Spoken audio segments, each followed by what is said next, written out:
Welcome back to our channel, and thank you for tuning in and thank you for supporting us. But if you're new to this channel and you haven't subscribed yet, please encourage us by doing so that we can bring you the latest news as they come. And together we can support our leader, Mazi Nnamdi Kanu, IPOB, and Eastern Security Network to make our Biafran dream and restoration a reality. Ise.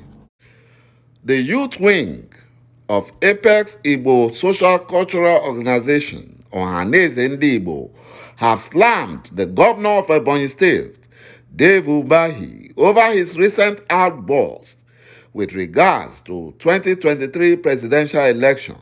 ዄUmàhì has been in the news following the shameful outing of Southeast presidential aspirants in the two Fulani political parties. The Ebonyi governor, who participated in All Progressive Congress APC presidential primary election, has come out to say that the people of the state would support the APC candidate, Bola Tinubu. He had earlier said he would no longer recognize Ohanaeze Ndị Igbo leadership, his partner in crime, his fellow One Nigerian Unity beggars. The governor defected, that is 噚Umàhì, defected from PDP, a Fulani-controlled party, to APC, another Fulani evil political party, citing the refusal of PDP to give Southeast region the presidential ticket. He was deceived. However, with the presidential primaries concluded, both the APC and the PDP did not give their ticket to the Southeast zone. They were deceived. 噚ُmàhì, who could only muster 38 votes after emptying Ebonyi treasury to bribe the delegates, only 38, supported him, has now turned his anger to his fellow unity beggars, Ohanaeze Ndị Igbo. 噚ُmàhì was also quoted to have asked Ebonyi people never to support P2B of the Labour Party or Atiku Abubakar of the PDP, but Ebonyi Biafrans disgraced the useless 噚ُmàhì. They disgraced him. That they will never support Fulani Janjaweed, their political party, that they will only support Biafrans. But reacting, the President General of Ohanaeze Ndị Igbo Youth Council Worldwide, Mazi Okwu Nnabuike, said 噚ُmàhì needed urgent psychological attention. Why won't he need it? After staking his life to work for the Fulani Janjaweed, and now they betrayed him and disgraced him. According to Mazi Okwu, he said that ever since 噚ُmàhì's disgraceful performance during the APC presidential primary election, he has been behaving and talking strangely, like a mental patient. What he needs urgently now is an urgent psychological help because his woeful outing during the primary election has affected his reasoning. Okwu noted that 噚ُmàhì was deceived into joining APC with a fake promise of a presidential ticket. They did not just scam 噚ُmàhì, but have also denied him the opportunity to produce his successor in his state. 噚ُmàhì could not get the support of a single governor. This goes to show that he is a paper tiger and must not be taken seriously. Meanwhile, Governor 噚ُmàhì has come out to deny that he asked Ebonyi Biafrans not to vote for P2B. He knows that the Fulani were just deceiving him, and now his eyes are cleared. Bianca Ojukwu, the widow of our late Biafran leader, Odumegwu Ojukwu, has shared a story on the supposed stinginess of P2B in order to set records straight. You know, Ojukwu was reacting to a statement made by a popular Biafran cleric, the spiritual director of Adoration Ministry, Enugu, Father jourdÄ, who revealed why the presidential candidate of Labour Party, Mr. P2B, will never become president, according to him.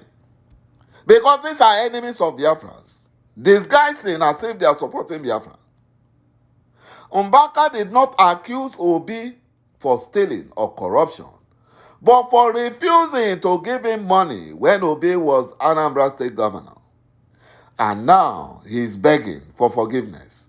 Now he is running helter-skelter, and he has been disowned by the Catholic Diocese of Enugu, and his ministry has been closed. In Biaka's word, in life, you either live by your creed or you desecrate the mold by which the Almighty created you. Any progressive nation measure an individual by his value, not his votes. If this way of life is what is derided as stinginess on the part of P2B, then we all need to adopt this mold for a more sustainable and more human environment. No apologies placed on P2B's supposed stinginess by Bianca Ojukwu. Since 2009, Mr. P2B, governor of Anambra State at the time, visited Odumegwu Ojukwu and Bianca at Dallas, Texas, in the United States. He came to deliver a get well message from Dr. Goodluck Jonathan and was billed to attend a black tie event at Dallas Marriott. Curiously, he flew into Dallas airport with one small carriage, which he insists on wheeling around himself. And on getting to Ojukwu's residence to freshen up, he opened his carry-on filled with files and paperwork and a few toiletries and an extra shirt. When he came back, and Bianca asked him if he was expecting another item of luggage, and he said no. Then, what they asked him, what will he wear to the event that night? He inquired. It was at that point that it struck him that he couldn't show up in his casuals at such a ceremony. And Bianca said they insisted on taking him to a luxury men emporium at Neiman Marcus to buy a smart black suit. When they got there, P2B was busy doing the dollar to naira currency conversion.